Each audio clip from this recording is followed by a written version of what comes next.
Welcome to Prime Factors. This week, Robert Walpole, Part 1. Hip, hip! Hip, hip!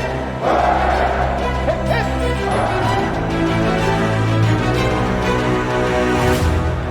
Hello, and welcome back to Prime Factors. I'm Abram, and I am here with my dad. We are reviewing all of the British Prime Ministers from Robert Walpole to Rishi Sunak.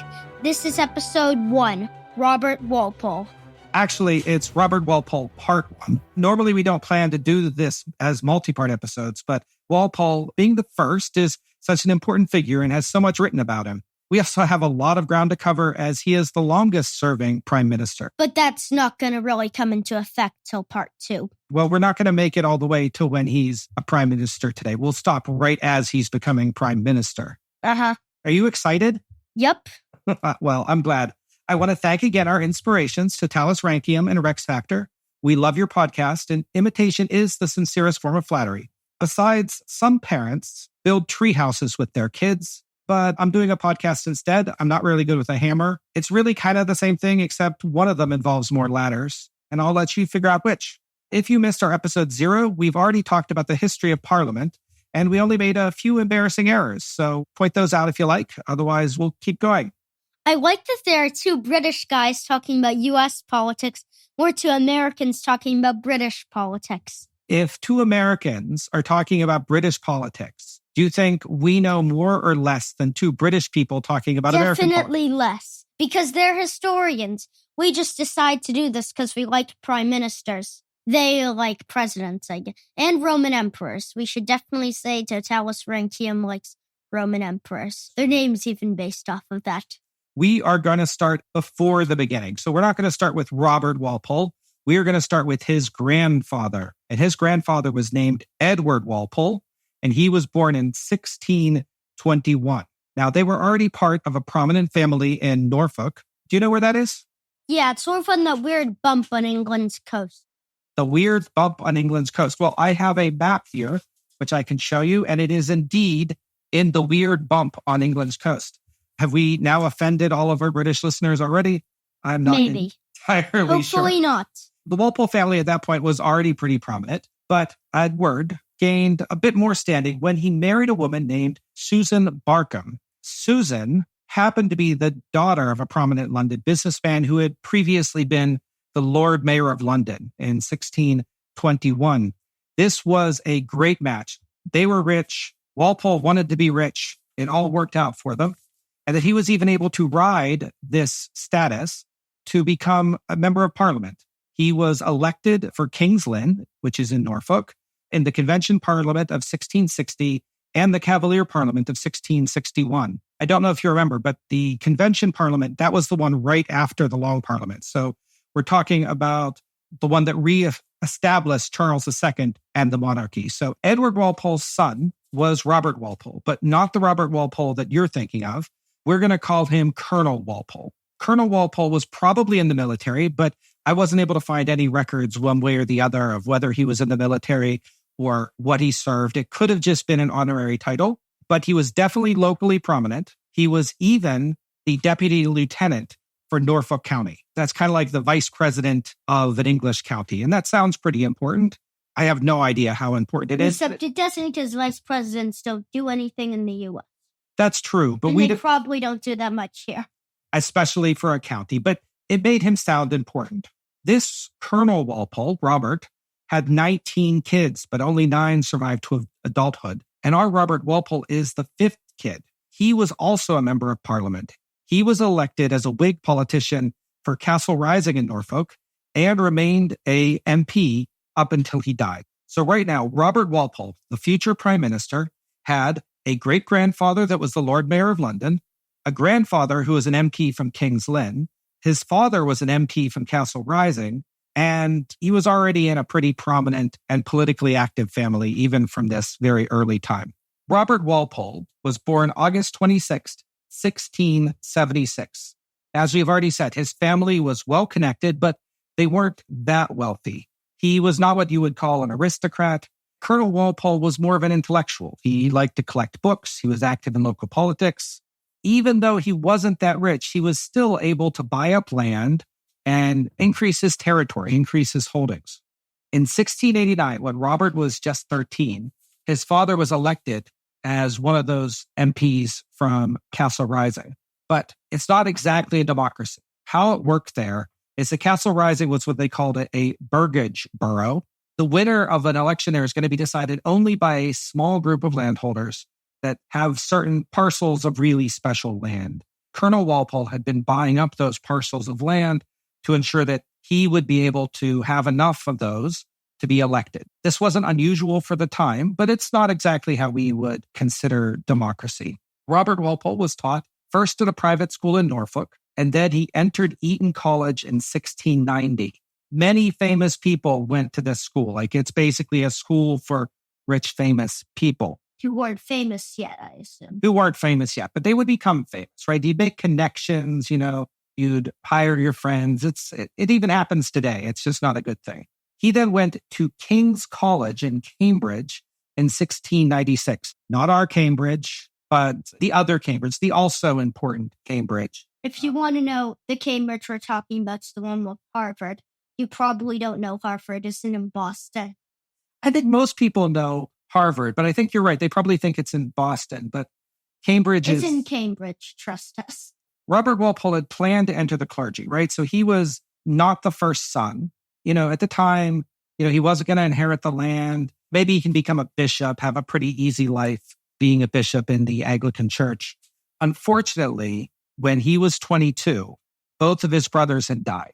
But this meant that he went from being a forgotten third kid that was just going to be a priest or a bishop or something to essentially becoming the Walpole that would inherit the family estates. He had to drop out of school when he was 22, and he had to return home to help his dad run the estates and learn how to count all of his money. Now, one funny story from this time period, Walpole's dad, the Colonel Walpole, he liked to drink alcohol, but he didn't want his son to see him drinking alcohol. So do you know what he did? What? He would get his son drunk so that his son would go and not be paying attention and be passed out somewhere. Then he would drink. That reminds me of alcohol plus more alcohol equals no alcohol somehow.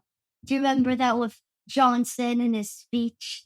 His dad also arranged for the young Walpole to marry a woman named Catherine Shorter. Was she shorter than him? I couldn't find that out. I checked, but I can't figure out how tall she was. So he married Catherine. Her family was also wealthy. And guess what her father was? Who? A previous mayor of London. He has a lot of Lord Mayor of Londons in his family. But the good news is that she was rich. She had a lot of money. He had some money, right? They were doing okay together. They got married on July 30th, 1700. Unfortunately, Robert's father died only a few months later. When his father died, the younger Robert Walpole, the important Robert Walpole, he inherited the estate as well as all the property and the political influence. And he even inherited his father's seat because, of course, the seats in Parliament were granted based on land in Castle Rising. So that meant that Robert Walpole now could join Parliament. Unfortunately, Robert's marriage to Catherine, it's going to have some ups and downs. Even the next year or two, they're going to start to have a little bit of challenge. But Robert Jr., his first son, is going to be born in 1701. And so they must have gotten along pretty well, at least at the beginning.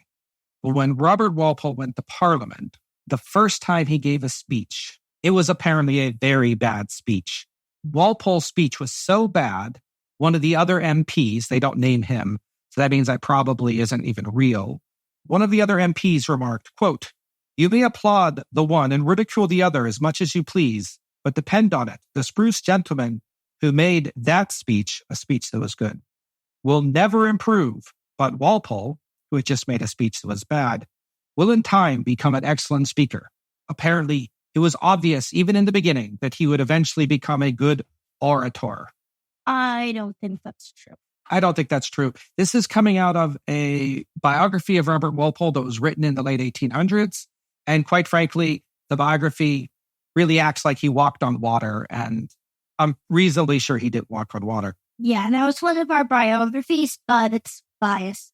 Some of the sources that we get when we study history are biased. It's part of our responsibility to detect that bias and understand what's really going on.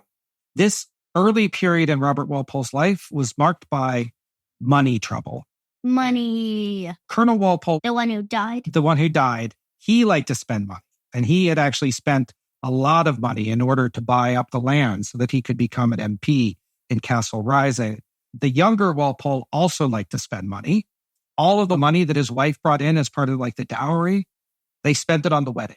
As soon as his father had died, he started remodeling his house. As fast as money came in, money came out. He was rapidly careening in debt. One of the sources that I read has surviving letters from people emailing Robert Walpole saying, "Where's my money? Why aren't you paying me?" He was running out of money very, very quickly. Then stop using money so much, Walpole. The thing is, to be rich back then, you kind of had to act rich. So if you acted rich, then you were rich. But the problem was, if you acted rich more than you were rich, then you'd run out of money, which is what he did. He was forced to sell some of his land. He sold some of the properties in Norfolk that had made up that Castle Rising seat. He no longer had enough land for him to be in Parliament. He essentially lost the seat in the next election. And do you know who he lost it to? Horace Walpole, his evil Tory uncle. Ugh, I hate you, my relative. You can never escape the curse if I hate you, my relative. Yeah, that's probably true. Well, I really want Horace Walpole to be like a recurring villain, the evil Tory uncle that is constantly... But he really doesn't appear much. But he doesn't appear again. It's just, he took his seat. He's going to be in a parliament for a while as his evil Tory uncle. And that's the end of that. Robert Walpole's lost his seat in parliament. He retires to the country. The end. Nope. No, that's not what happened. Because while Robert was an MP for Castle Rising, he was scheming. He had made good friends with the Turner family. And the Turner family were another prominent family in Norfolk. They were probably friends some way back. Robert, while he was an MP, proved himself to be a great ally to Turner. In specific, he proved himself to be a great ally to the town of Lynn. He built a poorhouse there. He made sure to work on bills or to otherwise do stuff that benefited Lynn. And somehow, just as he had lost his seat in Castle Rising, thanks to the work of Turner, he was able to be elected for King's Lynn. So the question is, was Walpole just lucky, or did he plan this all out? Did he scheme? And the reason he was helping people in Lynn was because he knew that there was a seat opening up there and that he had the right connections to get elected. Because in Lynn, unlike in Castle Rising, that was actually a different type of election where the freemen could vote. That still wasn't quite the same as democracy as we have it now, but there was a lot more voters there. He made those voters happy. He knew prominent people. He got elected. That is where he's going to be for the remainder of his time in Parliament. He will be the MP from King's Lynn. MP, of course, meaning Member of Parliament. It should have an O, but no one cares about the small words. No one cares about the small words. You're right. Or small words. One of the things that I find interesting about prime ministers, right? When we think of presidents, right? A president is really outside the political system, but a prime minister is still an MP from somewhere. Anyway, in the years that followed, Walpole continued to move as a master politician. He secured alliances, built friendships, became a more and more prominent Whig. So he was assigned to committees and he gradually took on additional responsibilities. He joined a social club. He joined something called the Kit Kat Club in London, which has nothing to do with the candy bar. But apparently it's where all of the great British politicians would go and have meals together and discuss their evil plots or whatever it is that politicians discuss. He also was apparently having some success at home because very quickly he had children, Mary, Edward, Dorothy, and Catherine, and they were all born right after one another. One of the things that's going on in this time period is something called the War of the Spanish Succession. Have you ever heard of that war? Technically, yes, because we talked about this episode before now, so yes. Charles II of Spain had died. He didn't have any heirs in 1700. Before he died, he nominated Philip of Anjou to be his heir. He was a grandson of Louis XIV of France. The Sun King. Yeah, I think so. Unfortunately, what this would mean is if he became king of Spain, then essentially the Bourbons would have a lot of control over both France and Spain and lots of other stuff. So England and Great Britain were against this union because it would weaken them and deny them trade with some Spanish territories. They wanted Charles VI, or the future Charles VI of the Holy Roman Empire, to get Spain instead, since he was a Habsburg. England was initially brought into this war because King William III had territory in the Netherlands that were under threat by France and that they could be taken over if France became too powerful. And he's the husband of Mary. And if you remember, he's the Dutch prince, I think. Duke of Orange, right? Yep. And he's on his solo rule right now. Yeah. At this point, he was ruling by himself, but he's going to die soon.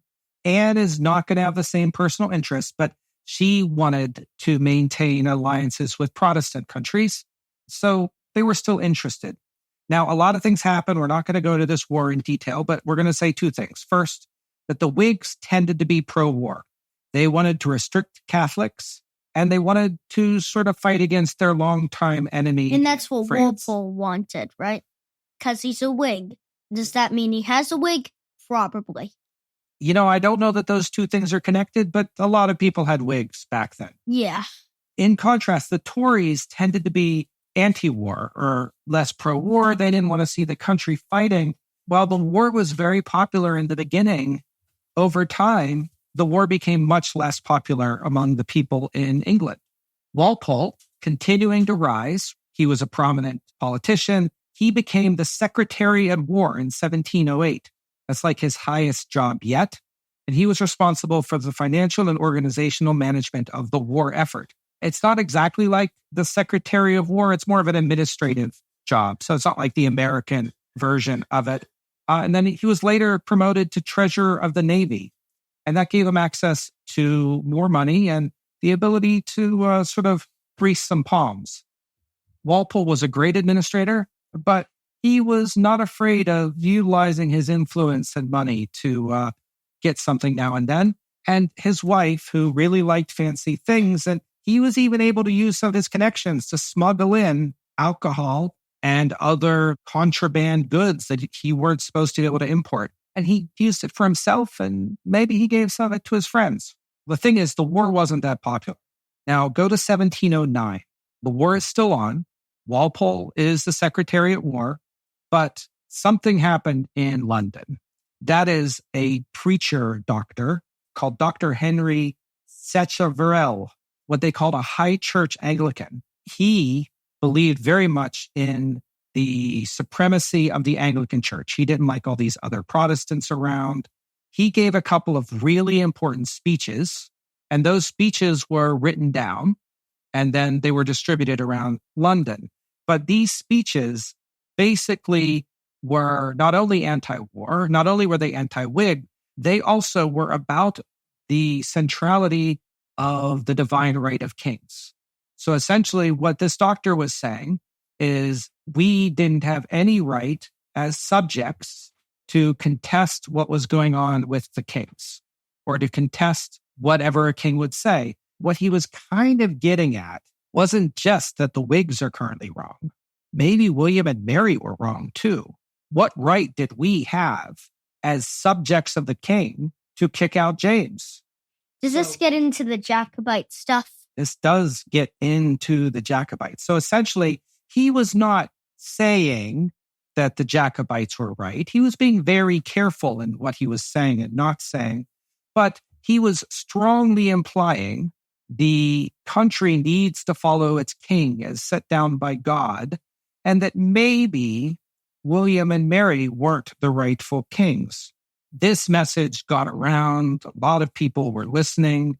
And Dr. Sacheverell, he was charged with a crime called seditious libel. That means that he wrote things that were against the government. They didn't have freedom of speech the same way back then. And he was indirectly speaking out against Queen Anne. We don't know whether he was a Jacobite or if he was just liked by Jacobites, but it's pretty clear that those were his ideas. Walpole actually got to speak at his trial. So Walpole was one of the prosecutors. He was tried in the House of Lords.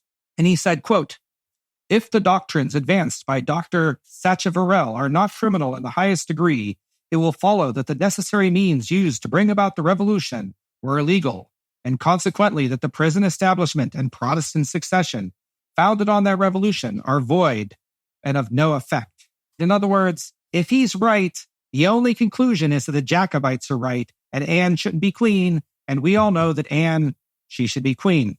So he was convicted, but weirdly, he was given a very light sentence. He was prevented from preaching for 3 years, and the books that he wrote had to be burned, which...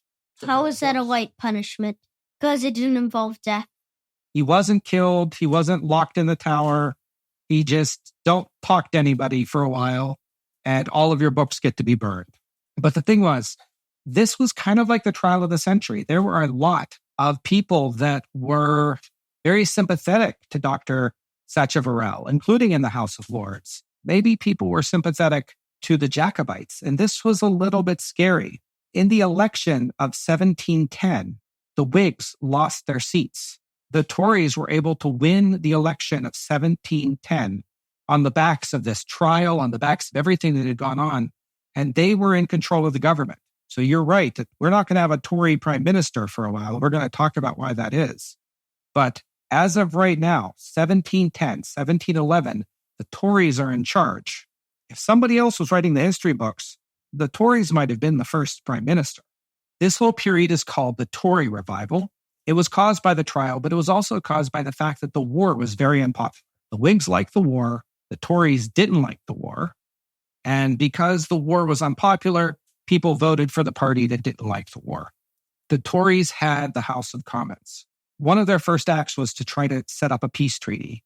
Now, it's going to take them like 3 years to negotiate this treaty. But what they quickly realized is that they only control the House of Commons. They don't control the House of Lords. So how are they going to get this treaty out? How do you get in the House of Lords? Do you know? Is it like by having land or something? Well, by being a noble. So if you were a peer of the realm, if you're an earl or above, you can be in the House of Lords. So all they did is they said, "Hey, Queen Anne, why don't you appoint a whole bunch more Tory lords?" She did. They appointed a whole bunch more Tory lords, and that now that balance of power in the House of Lords was now swung towards the Tories. I'm going to introduce you to someone new. His name is Robert Harley. He's been in the background a lot. A long time ago, he was a Whig, and then he became a Tory. He's been in Parliament since 1689, and he had even been the Speaker of the House. He was a very prominent Tory politician, and in a parallel universe, he might be considered the first prime minister. But in this universe, it's Walpole. That's why we aren't doing an episode on him. Let's talk about Harley. So in 1710, Harley was one of the Tories that became more prominent in this Tory revival, and that he would become one of the key people that would be negotiating this peace to end the war. So remember I was saying that Queen Anne was appointing a whole bunch more Tories into the House of Lords? Harley was one of them. Harley was made the Earl of Oxford and Mortimer. So we're going to call him Oxford? We can now start calling him Oxford. Now, this is a weird thing that happens in the British system that I don't fully understand. In the British system, once you become a noble and, or in the peerage, you're often referred to with the name of your peerage instead of your own last name. And I'm going to get confused because as an American, I find that to be very weird. But, this is a podcast about British history, so I'm going to do my best to follow what they do. Harley was also made the Lord High Treasurer. So he was setting out to improve the finances as well as negotiating this treaty. Now, to help balance the books, he started something called the South Seas Company. He was a moderate. He did a good job of mediating between the hardline factions in his party. He was even known for playing nice with the Jacobite-leaning Tories. His influence helped a good friend of his, Henry St. John, become Secretary of State for Foreign Affairs. And he actually became the lead negotiator on this treaty. And he's going to be elevated to the peerage as well. And we're going to start calling him Bolingbroke. And I get a little confused here because Henry St. John is now Henry Bolingbroke. But Henry IV was Henry Bolingbroke. But he's not Henry IV. He's a completely different Henry. He didn't depose kings and make them starve. No, he didn't do that. Well, at least not yet. While all this is happening, the Tories are in charge. They want a little bit of revenge.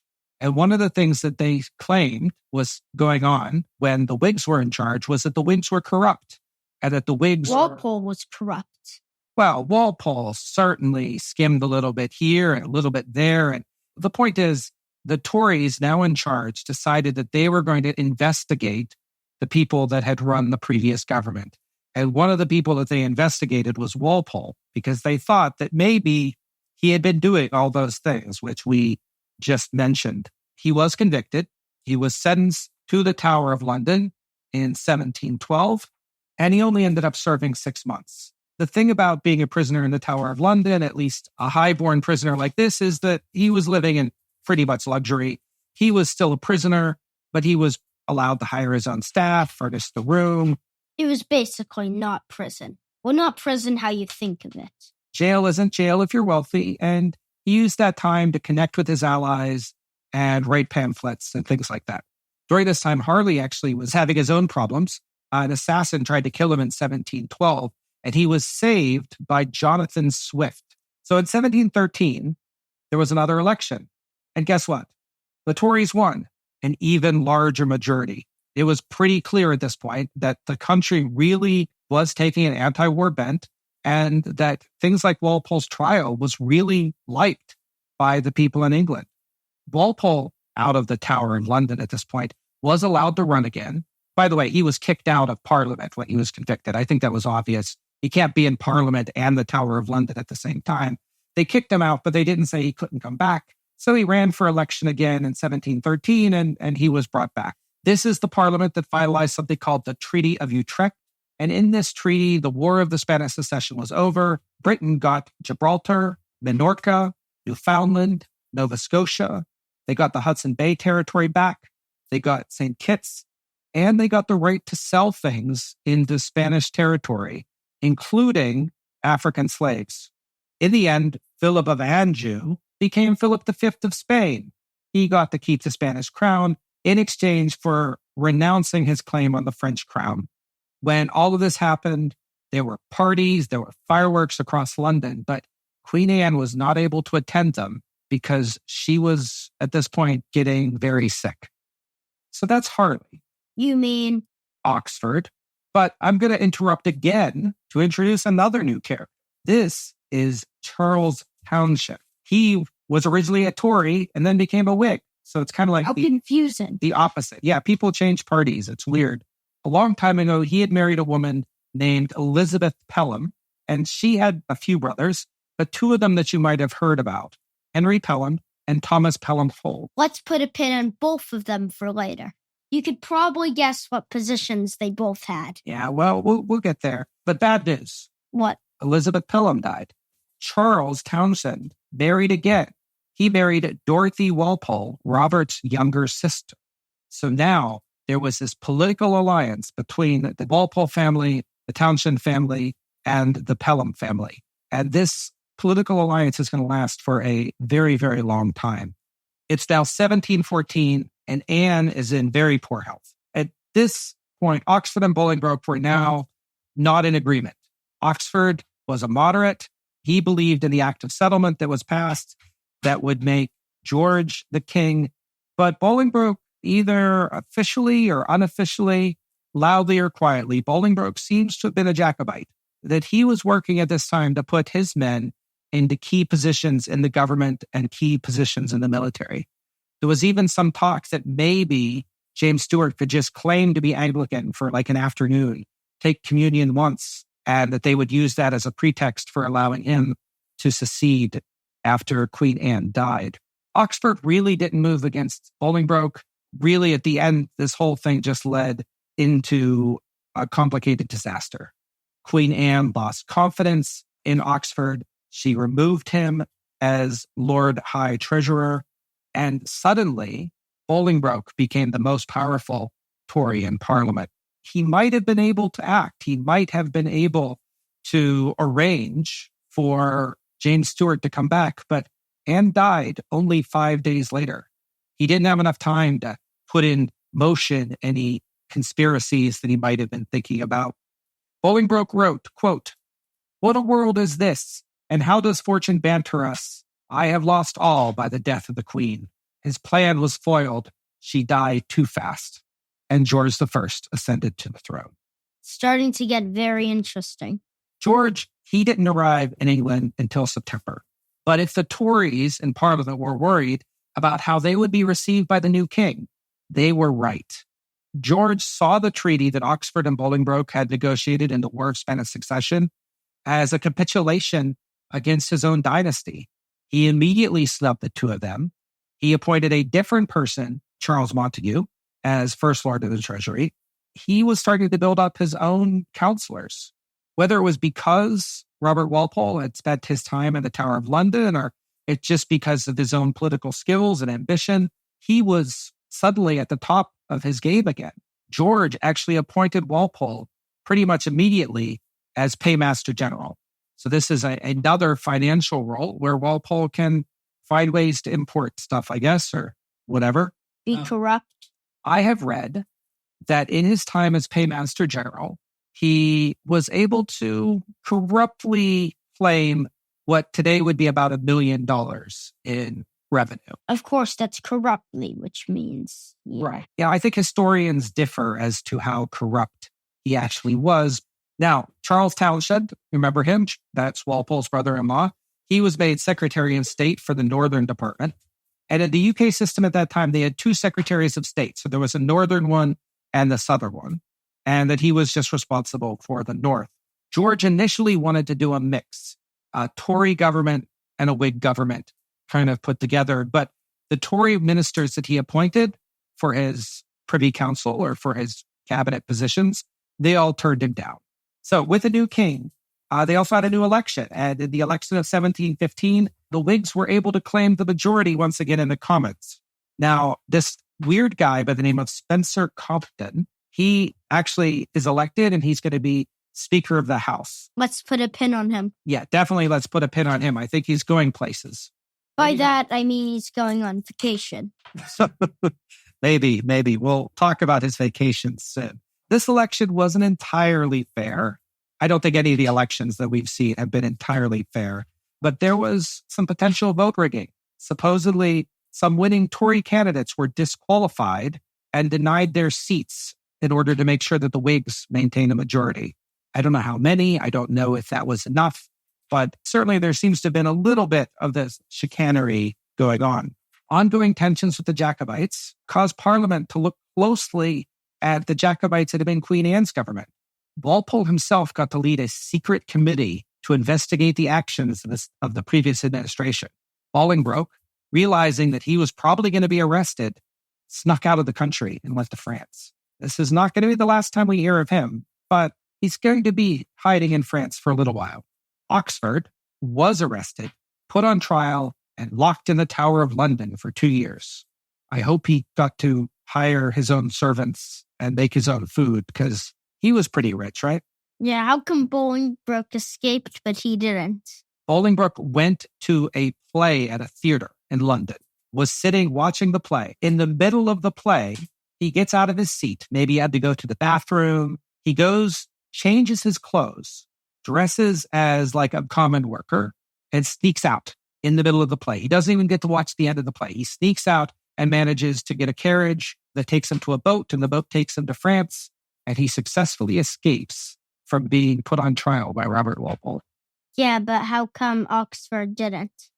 I don't know. Maybe he's not as smart. Maybe Bolingbroke got a warning. We don't know. These Jacobite tensions we're talking about, they were real. And in 1715, there was a Jacobite uprising. Some reason they call it the 15. That is almost as dumb as the War of 1812 in terms of naming. Well, probably even dumber.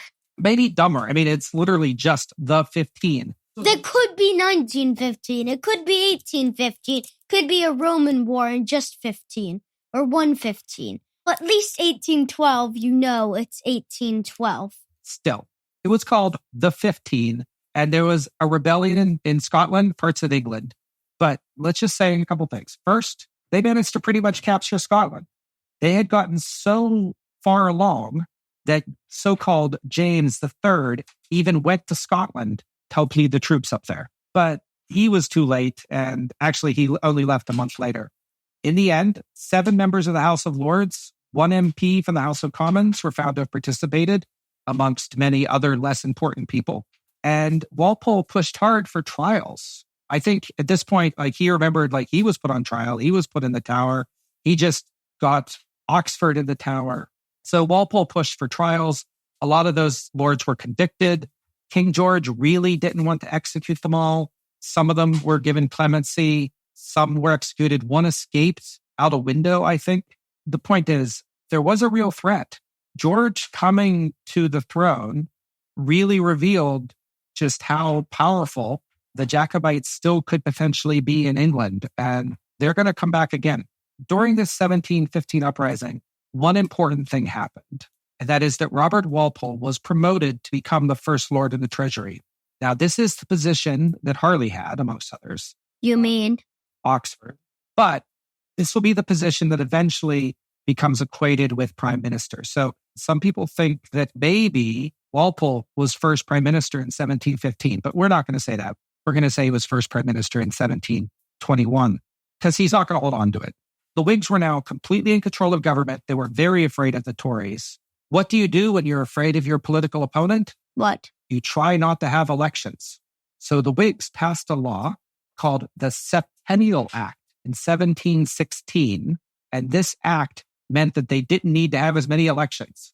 Instead of electing a new parliament every 3 years, they would now elect a new parliament every 7 years.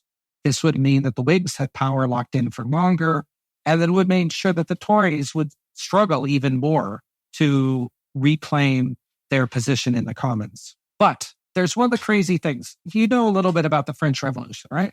Yeah. Well, one of the things about the French Revolution is that no winners ever hold themselves together very long.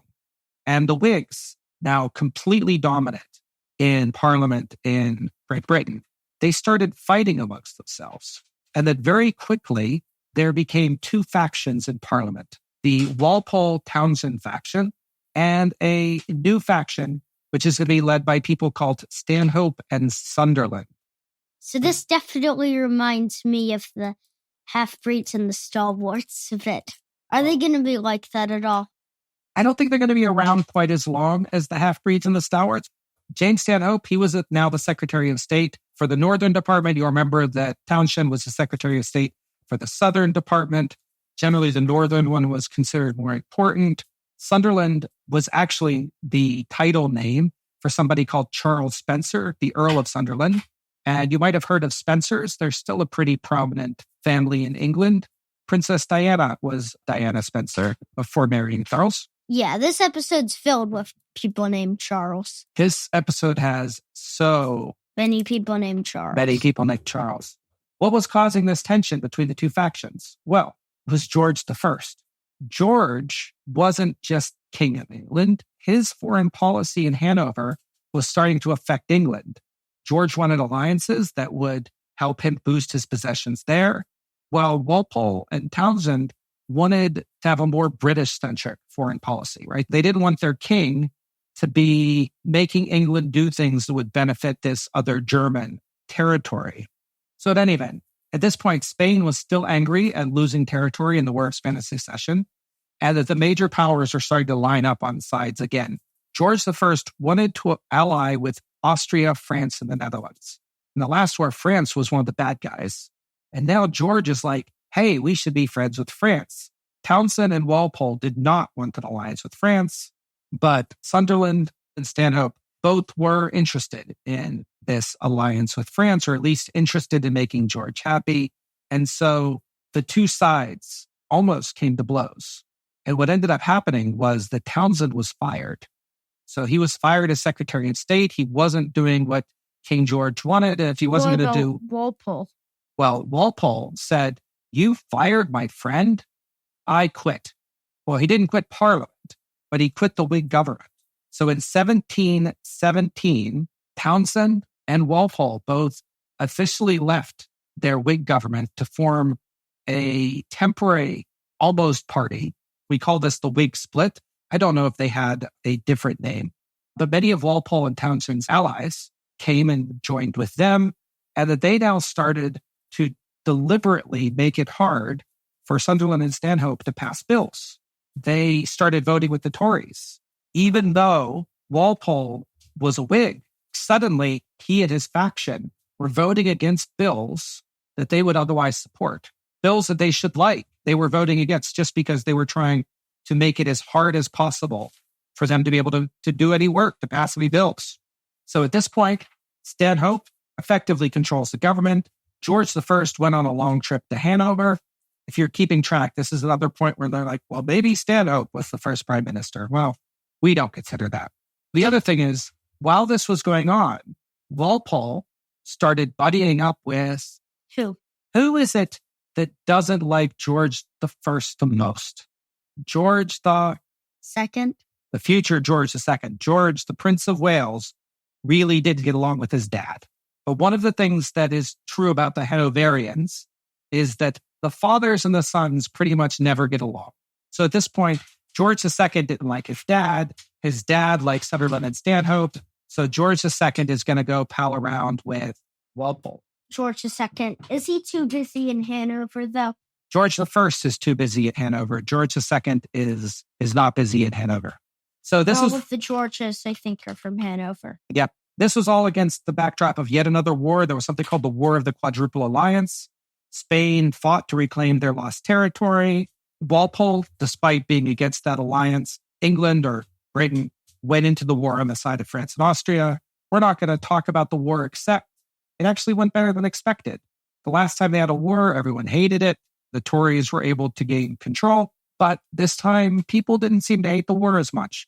I don't know why. It's a foreign intervention, but politics are fickle things, and I don't really get it. The one thing that did come out of this, and this is something we're going to put a pin on this, is that Walpole became good friends with Caroline of Ansbach, who happens to be the future George II's wife. By 1720, the war was successful, surprisingly popular.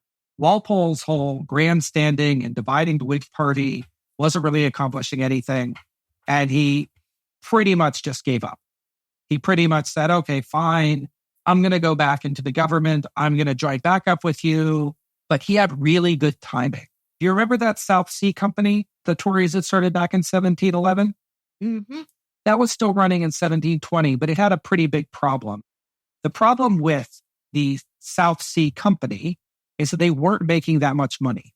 The trade with Spain wasn't very good. They had started even trading slaves. Slavery was still legal. And yet, this company was still well considered enough by the British government that they did some really complicated things involving using this company in order to write down some of the national debt from all these wars that Britain had been fighting based on this company. This would work very well as long as the company was successful. And in fact, the company for a while seemed very, very successful. People would buy the shares of stock. The stock prices would go up. And everyone that was involved in this was very, very happy. But let me show you something. Here's a picture. What is this, Abram? A graph.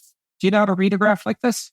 So it looks like it was very high in the middle of 1720 with like almost 1,000 somethings.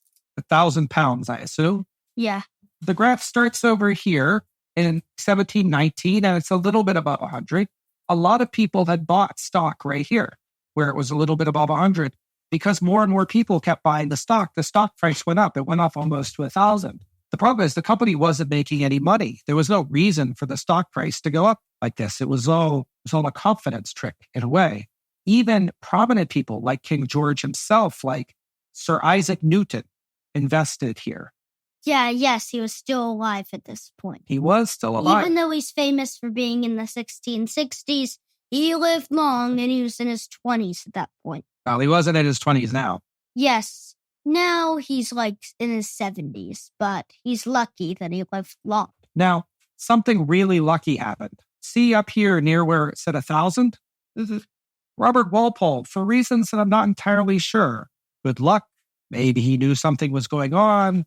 He decided to sell his shares right there when it was close to 1,000. Why? He made a lot of money. A lot of money. And this, I'm showing another picture, is what he built with his money. What is that? This is the house that he built on his ancestral land back in Norfolk. And in fact, you can go there and take a tour. People still live there, unfortunately, so you can't tour the whole thing, but you can go and take a tour. This is Walpole's house that he built based on the money that he just made by selling a whole bunch of stocks, and probably also all that corruption that he was involved in earlier. Yeah, I think we're forgetting to mention the corruption a bit. I don't know. It's hard to overstate, but the thing is, the confidence in this company dropped. The stock price fell. Thousands and thousands of rich people in England suddenly became poor. Like they would have invested massive amounts of money into these stocks. And when that line goes down, if you bought at 1,000 and you sell at 100 again, you've now lost 90% of your money.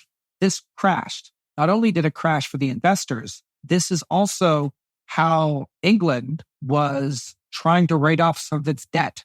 There was a very real financial crisis. Quickly, they looked for people to blame. And who was in charge? Stanhope and Sunderland. Sunderland was forced to resign. Stanhope died before he could resign. Suddenly, Walpole, who hadn't even been a good Whig and had just returned to the government like a couple of months ago after his whole protest, suddenly everyone had resigned. He was in charge. He would be the one that would have to fix the British economy after this terrible crash. He was appointed First Lord of the Treasury. He was appointed the Chancellor of the Exchequer, which is another important financial role. And he was made the leader of the House of Commons.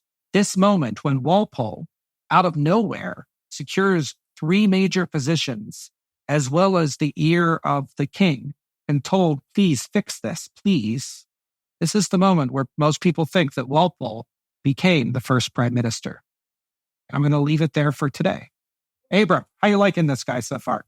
What I think about him is that, like, our silver screen score, that's the one I'm thinking about right now. He'll not get a lot of points in that because his stuff is that interesting, but because, like, he was the first one, so he sort of has to have an interesting thing. Yeah, well, I think he's interesting. Becoming the first prime minister will give him a lot of points for the accomplished score. I really don't know how to judge him yet, as most of the judgment usually comes in the part 2. Yeah, well, we don't need to judge him now. Well, Abram, I've had a great time talking to you about Walpole tonight. I look forward to finishing up his time as prime minister with you and get to the rating next time. And we'll see you next time, right? We'll see you next time. Goodbye.